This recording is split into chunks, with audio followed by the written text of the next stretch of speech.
और मुझे क्यों फोन किया था? तुम्हारी पागल बीवी पर जब हज़ियानी दौरे पड़ते हैं तो मुझे दहशत ज़दा कर देती है।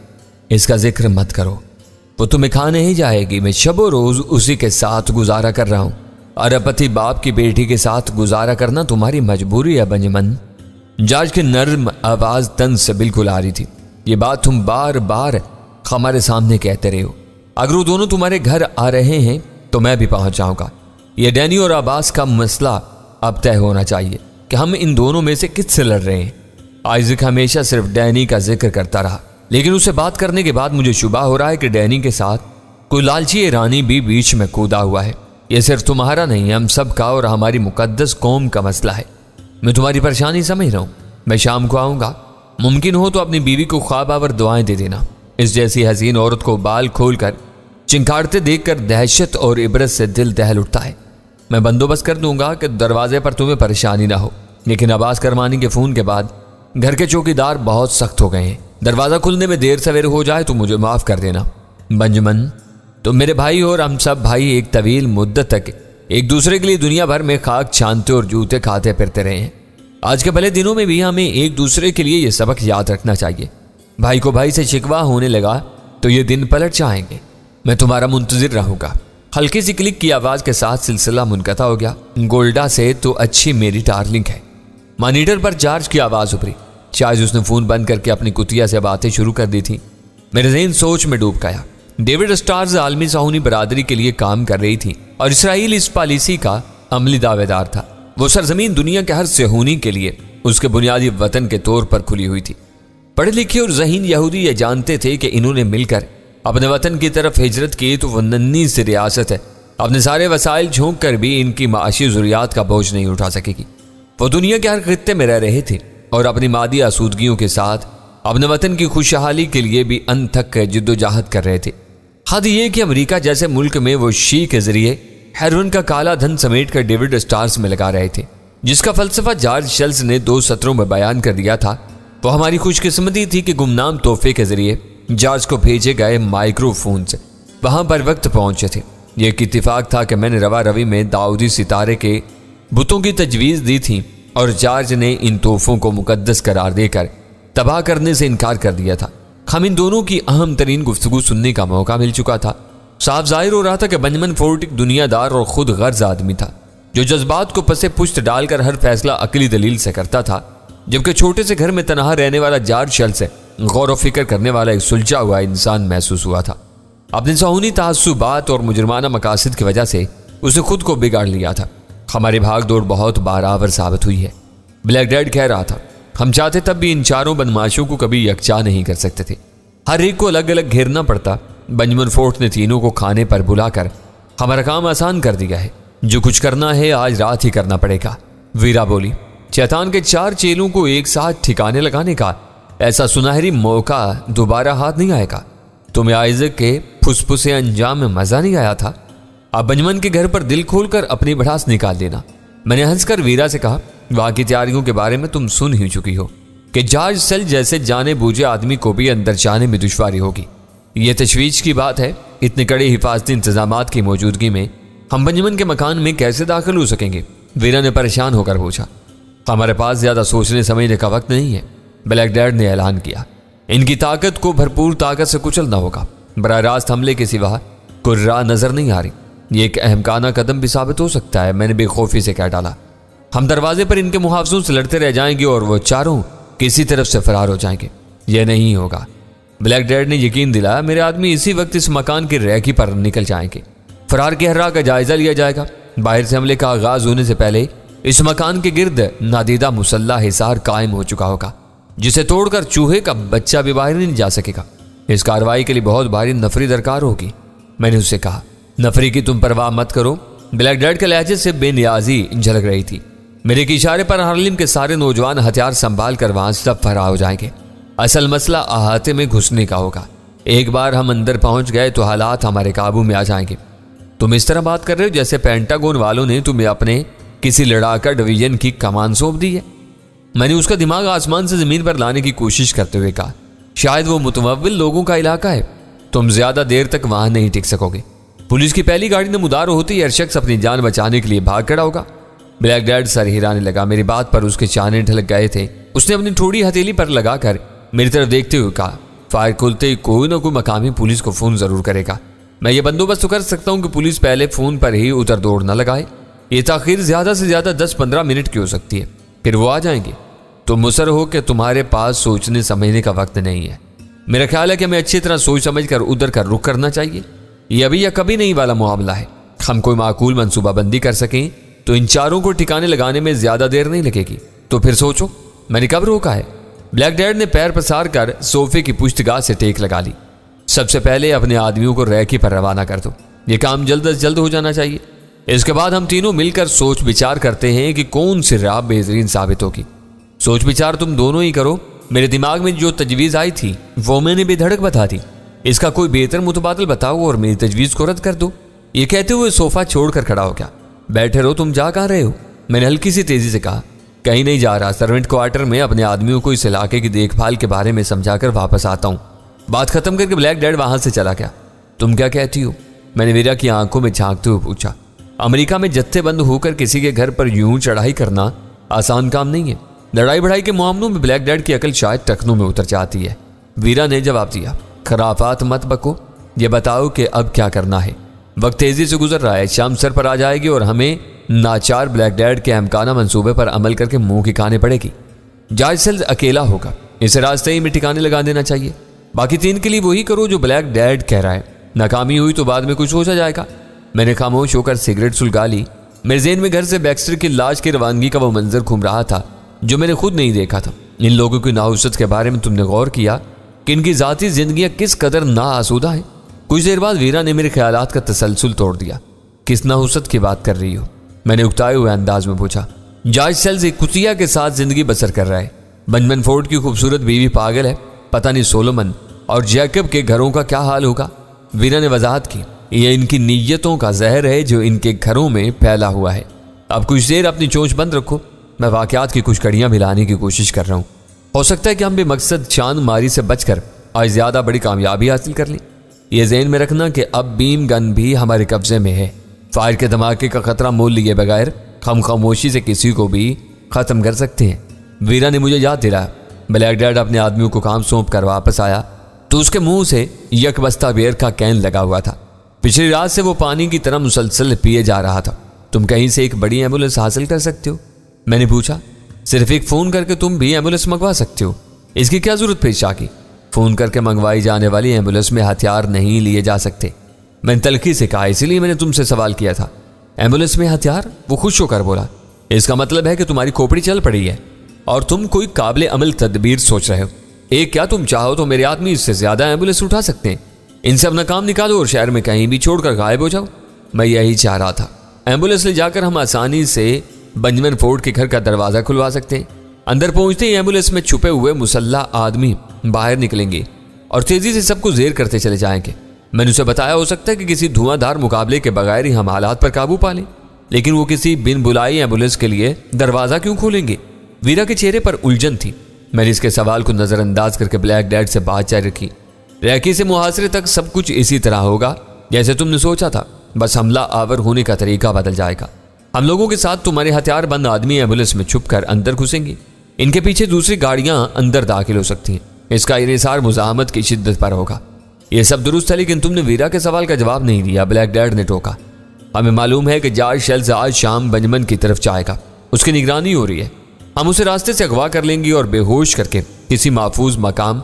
मेरी बात अधूरी रहेगी क्योंकि मेज पर रखे हुए मॉनिटर पर यकायक फोन की घंटी की हल्की सी आवाज उभरी थी। ब्लैक डैड ने फौरन ही उस मॉनिटर की आवाज बढ़ा दी। मॉनिटर अपनी कारकर्दगी की इब्तिदा ही से मुसलसल आन था। जॉर्ज और बेंजामिन की अहम तरीन गुफ्तगू के बाद उस पर कोई काबिल जिक्र आवाज नहीं सुनाई दी थी, इसलिए उसे नजरअंदाज कर दिया गया। इस बार फोन की घंटी की आवाज का आना इस बात का गुमाज था कि किसी ने जॉर्ज को फोन किया था। फोन की घंटी के फौरन बाद जॉर्ज की पालतू कुतिया की दबी दबी सी आवाज आई। शायद उसने अपने मालिक को फोन की तरफ मुतवज्जा किया था। दूसरी घंटी बजते ही जॉर्ज फोन पर पहुंच चुका था और मॉनिटर पर उसकी आवाज बिल्कुल साफ सुनाई दे रही थी। दूसरी तरफ से बोलने वाला तीसरा डेविड स्टार जैकब था। हम तीसरे डेविड स्टार की आवाज सुन रहे थे। सूरत सिर्फ एक की शनासा थी जिसे ब्लैक डैड के आदमियों ने अपनी निगरानी में रखा हुआ था और वही जॉर्ज को पहचान सकते थे। बकिया तीनों दाऊदी सितारे हमारे लिए नाकाबिले शनाख्त थे। बेंजामिन को आने वाले फोन का किस्सा तुम्हारे इल्म में होगा। जॉर्ज के फोन के रिसीवर और खुफिया माइक्रोफोन के जरिए जैकब की आवाज मॉनिटर तक पहुंच रही थी। इस वाकये ने सबको खौफ और तशवीश में मुब्तला कर दिया है। आइजक की अचानक बेदस्तो पा हो जाने से परेशानी हो रही है। सब राब्ते और इंतजामात उसी के होते थे। अब किसी को कुछ नहीं मालूम कि क्या करना है। दफ्तर खुलेगा तो रिकॉर्ड से कुछ मालूम होगा। जॉर्ज उसे समझा रहा था, उस वक्त तक हमें बहुत मोहतात रहना होगा। मैं अपने भाई पर इल्ज़ाम नहीं लगा रहा ब्रदरहुड, मैं ऐसा नहीं होता, मगर यह हकीकत है कि ब्लैक डैड को छेड़ना आइजक की सबसे बड़ी गलती थी। इसी के बाद से सब कुछ बदलता चला गया। तुम ये समझते हो तो इससे राब्ता करो, उसे समझाओ, ना माने तो उसे अपने खुदा की रजा के हवाले कर दो। शायद उसके खून की भींट ये मुश्किल वक्त है टाल दे। जॉर्ज की आवाज़ नरम मगर इल्फाज सफाकाना थे। आज शाम कुछ तय करने के बाद ही कुछ करेंगे। तुम वहाँ रहे हो ना? जैकब ने पूछा। क्या ना आने की कोई वजह मौजूद है? जॉर्ज ने जवाबी सवाल कर डाला। तुम बेजिगर आदमी हो, छोटे से घर में बेफिक्री से अकेले रहते हो। जॉर्ज ने उसकी बात काट दी। अकेला नहीं, मैं डार्लिंग के साथ रहता हूँ। इस खौफनाक कुतिया से तुम्हें बहुत प्यार है। मैं ये पूछ रहा था कि क्या तुम मेरे साथ वहां जाना चाहोगे? जैकब ने वो सवाल करके मेरे वजूद में सनसनी की लहर दौड़ा दी। अगर वो दोनों एक साथ सफर करते तो जॉर्ज के जरिए जैकब की भी निशानदेही हो सकती थी। हम बेंजामिन के घर से बाहर ही 2 डेविड स्टार को अगवा करके अपने मंसूबे को बेहतर तौर पर अमली जामा पहना सकते थे। मेरी वो मुसरत अमेज सनसनी बस चंद लम्हों के लिए ही कायम रही। जॉर्ज के सपाट जवाब ने मेरी नई उम्मीदों पर एकदम ओस से डाल दी थी। वो कह रहा था, तुम्हारी गाड़ी मुहाफिजों से भरी हुई होती है, मैं डार्लिंग के साथ सफर करने का आदी हूँ, तुमको ज़हमत होगी। वैसे भी किसी आम मकाम पर हम चारों में से किसी भी 2 का यकजा हो जाना फिलहाल मुनासिब नहीं है। पता नहीं कौन किसकी नज़रों में चुभ रहा हो, एक की वजह से दूसरा भी मुश्किल में पड़ सकता है। मैं तुम्हारी पेशकश के लिए तुम्हारा शुक्रगुजार हूँ। वो फिक्र अदा करते हुए जॉर्ज शेल्स को यह इल्म नहीं था कि उसके तीनों साथी अपने दुश्मनों की नज़रों से पूरी तरह ओझल थे। वो अकेला ही हमारी निगाहों में आया हुआ था। सब परेशान है और टेलीफोन पर एक दूसरे का सहारा तलाश कर रहे हैं। जैकब कह रहा था, हमारे दिल उचाट हैं। कभी सोचा भी नहीं था कि इसे इंसान दोस्त सरजमीन पर हम यूं अचानक बेयारों मददगार रह जाएंगे। सारे अफसर और एहलकार हमसे नजरें फेर लेंगे। अगर बेंजामिन को फोन करने वाला सच्चा है तो आइजक ने गैप के मुकाबले में चालबाजी करके आग से खेलने की कोशिश की और हम सब के दामन दागदार कर दिए। यह हमारे खिलाफ कोई बहुत बड़ी साजिश थी जिसका तोड़ धीरे धीरे ही हो सकेगा। इस सच्चे वक्त के लिए हमें सब्र के साथ इंतजार करना होगा। मैं आज आगे की मनसूबाबंदी का कोई खाका लेकर आऊंगा। तुम भी सोचो कि हम किस तरतीब से अपना खोया हुआ वकार बहाल करके अपने लोगों के लिए काम कर सकते हैं। इस वक्त तुम ही ये सब सोचने का हौसला कर सकते हो। मैं बहुत हरासा हूं। बेंजामिन ने कहा है कि हम तीनों चाहें तो कुछ रोज इसी के घर पर रह सकते हैं। सर जोड़कर हम बहुत कुछ सोच सकेंगे और हम एक दूसरे से ढारस भी रहेगी। मैं थोड़ी सी तैयारी के साथ पहुंचूंगा और फैसला वहीं पहुंच कर करूंगा। सोलोमन तो शायद अपनी बीवी को भी साथ लेकर आ रहा है। खुदा हम सब पर मेहरबान हो। अब शाम को मुलाकात होगी। दूसरी अहम तरीन गुफ्तगू का वो सिलसिला भी आखिरकार वहां खत्म हो गया। ब्लैक डैड ने मॉनिटर की आवाज घटा दी। अब शायद सोलोमन उसे फोन करेगा। वो इत्मीनान से अपने घर में बैठा हुआ है, दूसरे बिला वजह उसे परेशान कर रहे हैं। वीरा ने हंसते हुए तबसरा किया, सबसे ज्यादा खतरा उसी को है। ब्लैक डैड दांत पीस कर बोला, सुअर का बच्चा जैकब को मेरी भीड़ देने की तरकीब दे रहा था। जी चाह रहा है कि इसी वक्त किसी को भेजकर उसे और उसकी कुतिया को मरवा दूं। इन चारों में मुझे यही सबसे ज्यादा सफाक और संग दिल मालूम हो रहा है। फोन की आवाज पर तुम्हारी बात अधूरी रह गई थी। बात बढ़ने से पहले वीरा ने मुझे याद दिलाया तुम इस मरदूद के अगवा के बारे में कोई मंसूबा बता रहे थे। यह बहुत अच्छा हुआ कि तुम पहले ही इससे खार खाए बैठे थे और इसी को चारा बनाने का फैसला कर चुके थे। ब्लैक डैड ने जोर देकर कहा, वो इस काबिल है कि इसे एम्बुलेंस के पीछे बांध कर सड़कों पर दूर तक घसीटा जाए। तुम देखना कि मैं इसका क्या हश्र करता हूं। मैं बेसाख्ता हंस पड़ा, मुझे उससे कोई खार नहीं था। इस वक्त वही हमारी पहचान और दस्तरस में है। इसे बेहोश करके हम एम्बुलेंस में बेंजामिन के घर ले जाएंगे और बताएंगे कि एक दौरे के नतीजे में बेहोश होने से पहले इसने बेंजामिन के घर पहुंचाए जाने की ख्वाहिश जाहिर की थी।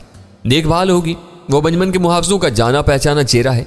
एम्बुलेंस के लिए दरवाजा खुल जाएगा। अंदर पहुंचते ही कैबिन में छुपे हुए आदमी बाहर निकलकर इन पर टूट पड़ेंगे। अगला फिक्रा ब्लैक डैड ने मुकम्मल कर दिया। बहुत शानदार, बेदाग और काबिल अमल तरीका है। बस सिर्फ एम्बुलेंस की जरूरत है, ये सब हो जाएगा। मगर अंदर की भीड़ में बेंजामिन और उसके साथियों को कौन पहचानेगा? वीरा ने अपनी दानिश में एक टेढ़ा सवाल दरियाफ्त किया। जॉर्ज शेल्स को इसी आखिरी काम के लिए जिंदा रखा जाएगा। हो सकता है कि वो मुलाजमीन के रवैये से पहचान लिए जाएं। ऐसा ना हुआ तो जॉर्ज हमारी रहनुमाई करेगा। सब तय हो गया। ब्लैक डैड अपने कैन को खाली करके उठ गया। अब मुझे रास्तों का जायजा लेकर यह तय करना होगा कि जॉर्ज को कहाँ अगवा किया जाए, एम्बुलेंस कहाँ उसका इंतजार करेगी और इसमें मुसल्ला आदमियों को छुपाने का क्या बंदोबस्त होगा। जब तुम इन चारों को मार लो तो benjamin के घर से फोन करके हमें नताइज से बाखबर कर देना। वीरा ने उसकी शेखियों से जलकर तलखी से कहा, मेरा ये मतलब नहीं था बेबी। वो सिटपटा कर बोला, तुम दोनों शुरू से आखिर तक मेरे साथ रहोगे, बाद में हम एम्बुलेंस में होंगे। मैं आदमियों वगैरह का तयन करके 6 बजे से पहले लौट आऊंगा। यहाँ से हम एक साथ जॉर्ज शेल्स की तरफ रवाना होंगे। एक खाली वैन भी वापसी के लिए दरकार होगी। अपना काम मुकम्मल करने के बाद हम मसरूका एम्बुलेंस वहीं छोड़ देंगे, वो हमारे फरार की राह में रुकावट बन सकती है। ब्लैक डैड वहां से जाते जाते रुक गया। तुम्हारी नजर हर बात पर रहती है। मेरा ख्याल था कि हम वहां से एम्बुलेंस पर ही निकलेंगे, हमें कहीं किसी रोक टोक का सामना नहीं करना पड़ेगा। सायरन बजाती हुई ऐसी गाड़ियों को पुलिस वाले कब में रोकते हैं। इस वक्त तक पुलिस को इतला मिल चुकी होगी कि बेंजामिन के घर में एम्बुलेंस पहुंचने के बाद तसादुम का आगाज हुआ है, हम पकड़े जाएंगे। मैंने उसे समझाने की कोशिश की। मैं तुमसे बहस नहीं कर रहा, सिर्फ अपने ख्याल से आगाह कर रहा था। मैंने तुम्हारे मशवरे की अफादियत तस्लीम कर ली है। ऐसी कोई और अहम बात रह गई हो तो वो भी बता दो। ऐसा ना हो कि अन वक्त पर कोई गड़बड़ हो जाए और तुम सारी जिम्मेदारी मेरे सर डाल दो। इन बातों को ज़हन नशीन करके तुम इत्मीनान से जा सकते हो, बाकी बातें वापसी पर होंगी। शायद माइक के जरिए ड्राइवर को ब्लैक डैड की रवानगी की इतला मिल गई थी। काली गाड़ी दरवाजे के सामने आ गई थी। ब्लैक डैड बावकार अंदाज में गाड़ी में सवार हुआ तो इस बार उसके 2 आदमी कम हो चुके थे, जिन्हें वो पहले ही भाग दौड़ के लिए रवाना कर चुका था। रात से तुम बहुत थक गए हो, अपने कमरे में जाकर थोड़ी देर आराम कर लो। हो सकता है कि शाम को भी तुम्हारी जरूरत पेश आ जाए। मैंने माइक को फुसलाकर लान ही से उसके क्वार्टर की तरफ भेज दिया। ब्लैक डैड अजीब बेपरवाह और लाउबाली तबीयत का मालिक था। उसकी मौजूदगी में माइक अपनी पूरी फुर्ती दिखाने के बावजूद ड्राइंग रूम को समेटने में नाकाम रहा था। हमें भी ड्राइंग रूम की सफाई की कोई उजलत नहीं थी। बस मैं वहां से फ़ोन निकाल कर अपने कमरे में ले आया। फ़ोन को अपनी ख्वाबगाह में CSD के जरिए लाइन से मुंसलिक करके सबसे पहले मैंने बदरी के होटल फ़ोन किया तो वो अपने कमरे में मौजूद नहीं था। 2 बजने वाले थे। मैंने मेजर जंजुआ का नंबर मिलाया। मेरी कॉल उसने बहुत खुशी के साथ वसूल की। उसे यह जानकर इत्मीनान हुआ कि मेरे आले की तहकीक के मुताबिक उसके फ़ोन पर कोई ऑब्जर्वेशन नहीं थी। डेविड स्टार्स के मामलात को चलाने वालों के बारे में वो बुनियादी बातें पहले से जानता था। उसने मुझसे वादा किया था कि वो सफारत खाने के मुतलका अमले से बात करके मुझे इन चारों डेविड स्टार के बारे में बताएगा, जो रास अल्मेडा और आइजक बेल के बाद इस साहूनी तंजीम को चलाने के जिम्मेदार हो सकते थे। इनमें से बेंजामिन फोर्ड का नंबर वो मुझे पहले ही दे चुका था। उसने हस्बे वादा मुझे इन चारों के नाम, पते और फ़ोन नंबर लिखवा दिए। नाम मेरे पास पहले से मौजूद थे। 2 पतों के लफ्ज़ ब लफ्ज़ दुरुस्तगी की बिना पर मुझे यकीन था कि उसने जैकब और सोलोमन के पते भी दुरुस्त ही लिखवाए होंगे। मुझे खुशी हुई कि पाकिस्तान के पसे पर्दा काम करने वाले सफारती एहलकारों की कारकर्दगी बहुत शानदार थी। पराई ज़मीन पर बैठकर वो ऐसी मालूमात भी हासिल कर रहे थे जिन तक हर कस्सो नाकिस की रसाई नहीं थी। खुली आंखों के साथ हर महाज पर इस तरह सरगर्म रहकर सुरखरुई हासिल की जा सकती थी। मेरे पास वक्त की कमी नहीं थी, लेकिन एक अहम मार्का सामने आ जाने की वजह से मैं फितरी असाबी दबाव में मुब्तला हो रहा था। मेजर जंजुआ मुझसे मजीद गुफ्तगू करने का ख्वाहा था, मगर मैंने मसरूफियत का उज़र करके बात वहीं ख़त्म कर दी। उसके पुरजोर इसरार पर मैंने 3 मरतबा कौंसल जनरल का नंबर मिलाकर बात करने की कोशिश की। हर बार लाइन मिलते ही CSD फाल हुई, सुर्ख रोशनी जली, बुजुर्ग बोला और लाइन कट गई। वह हम खबर देने के लिए मुझे दोबारा मेजर जंजुआ का नंबर मिलाना पड़ा। मुझे मालूम है कि तुमने 3 बार कौंसल जनरल साहब का नंबर मिलाने की नाकाम कोशिश की है। उसे मेरी आवाज़ सुनते ही कहा, तुम्हारी लाइन बार बार ड्रॉप क्यों हो रही थी? वो मेरे आले की कारकर्दगी थी। वो नंबर ऑब्जर्वेशन में है, इसलिए इस पर बात नहीं हो सकी। दूसरे नंबर में फिर किसी वक्त चेक कर लूँगा। इस वक्त मैं बुरी तरह उलझा हुआ, हो सकता है कि कल तुम कुछ अच्छी खबरें सुन सको। वो खुद एक फर्ज शनास और जिम्मेदार अफसर था, दूसरों की मजबूरी को समझता था। उसने खुद ही मुझे खुदा हाफिज कहकर फ़ोन बंद कर दिया। हो सकता है कि हमें रात गए तक बाहर किसी फ़ोन बूथ तक पहुंचने का मौका ना मिल सके। मुझे तजब्ज़ुब में देखकर वीरा ने लुकमा दिया, अव्वल खान या सुल्तान शाह को यहीं से फ़ोन कर लो। मैं खुद भी यही सोच रहा हूँ। ये समझ लो कि बिल के ज़रिए पाकिस्तान का एक अहम फ़ोन नंबर ब्लैक डैड के कब्ज़े में चला जाएगा। मैं ऐसी बेहतियातियों से गुरेज ही करता हूँ। हैरत है कि तुम अभी तक इस पर एतबार करने के लिए आमादा नहीं हो। यह एतबार का नहीं, इसके मिजाज का मसला है। इसकी बेपरवाही से यह नंबर कहीं भी पहुँच सकता है। जब तक हम यहाँ हैं, हमारे तमाम राब्तों को राज ही रहना चाहिए। हमारे जाने के बाद जो होता है होता रहे, मुझे रत्ती बराबर फिक्र ना होगी। मैंने उसे समझाने की कोशिश की। फिर तुम बेगम होकर नंबर मिलाओ। इस कॉल का बिल 2-3 हफ्तों से पहले नहीं आएगा। इस वक्त तक हम यहाँ नहीं बैठे रहेंगे। वीरा अपनी बात पर अड़ी रही। मेरे नज़दीक फ़र्द के मुकाबले में एक अहम इदारे की सालमियत को तरजीह हासिल थी। मैंने अव्वल खान के घर या दफ्तर राब्ता करने का इरादा तर्क कर दिया। हमारे फ्लैट का नंबर पहले ही आइज़क के इल्म में था। वो कई बार अमेरिका से इस नंबर पर फ़ोन करके मुझे धमकियाँ दे चुका था। वो नंबर किसी और तक पहुँच जाता तो कोई ख़ास फ़र्क नहीं पड़ सकता था। मैंने स्पीकर फ़ोन ऑन कर दिया। इधर वीरा मेरे साथ मौजूद थी। वहां गजाला सुल्तान शाह की देखभाल कर रही थी। सूरत हाल नाजुक थी, मगर मैंने उससे नबुर्द आजमा होने का फैसला करके नंबर मिलाना शुरू कर दिया। बैनुल अक़वामी कॉल बिप के साथ सुल्तान शाह की मुसरत अमेज आवाज सुनाई दी। हेलो, क्या तुम अमेरिका से बोल रहे हो? हाँ, क्या बात है, तुम इतने सवेरे कैसे जाग रहे हो?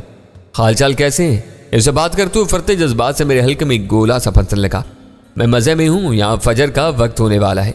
गजाला नमाज की तैयारी कर रही है। तुम्हारी आवाज़ उसके कानों तक जरूर जा रही होगी। वो वजू मुकम्मल करके आती होगी। सुल्तान शाह एक ही सांस में बोलता चला गया। ये बताओ कि तुम कब वापस आ रहे हो? वापसी जल्द होगी। यहाँ काम पर काम निकला चला आ रहा है। इस वक्त मैं भी स्पीकर फ़ोन इस्तेमाल कर रहा हूँ और रोज़ी मेरे साथ मौजूद है। ये तुम्हें बहुत याद करती रहती है। अल्लाह तुम पर रहम करे। इसको बता दो कि कौवों के कोसने से ढोर नहीं मरा करते। ये मुझे कितना भी याद करे, मैं पठान का बच्चा हूँ, जरा भी नहीं बदल सकता। रोज़ी के नाम पर सुल्तान शाह की आवाज़ कदरे करारी हो गई थी और वो वीरा पर तंज करने से बाज नहीं आया था। मैं तुम पर तर्ज खाकर तुम्हें याद करती हूँ, वीरा लड़ाकर लहजे में बोल पड़ी। सुना है कि अनकरा से हड्डियों की माला बनकर स्ट्रेचर पर पहुंची हो। जिस दिन तुम्हारी मुकम्मल सेहतयाबी की इतला मिल गई, भूल कर भी तुम्हें याद नहीं करूंगी। मैं ढोर डंगरों से जरा दूर ही रहती हूँ। मेरी हड्डियां नहीं निकली, बस जरा फालतू चर्बी पिघली है। तुम्हें मुझ पर तरस खाने की कोई जरूरत नहीं। तरस का असली हकदार इस वक्त भी तुम्हारे साथ मौजूद है। बस ज्यादा लड़ने की जरूरत नहीं। गजाला की गुसीली आवाज के साथ ही सुल्तान शाह की जुबान थम गई। इसे डांट कर वो हमसे मुखातिब हो गए। इतने दिनों बाद आपकी आवाज़ सुनकर दिल खुश हो गया। आप खैरियत से तो है ना? मैं दिन रात आप दोनों के लिए फिक्रमंद रहती हूँ। तुम्हें परेशान होने की जरूरत नहीं। अलग अलग रहकर भी हम दोनों हर वक्त एक दूसरे की खबरगिरी करते रहते हैं। वीरा ने कहा, दुआ करो कि यहाँ से जल्द फारिग हो तो वापस लौटें। बस अब यही वजीफा रह गया है। तुम दोनों के बगैर जिंदगी रूखी फीकी होकर रह गई है। अब जरा इसे समझा दें। वीरा से बात करके वो मुझसे मुखातिब होगी। अभी तक इस पर आराम की पाबंदी है, मगर ये रात ही को गाड़ी में निकल गया था और 2 को जख्मी करके आया है।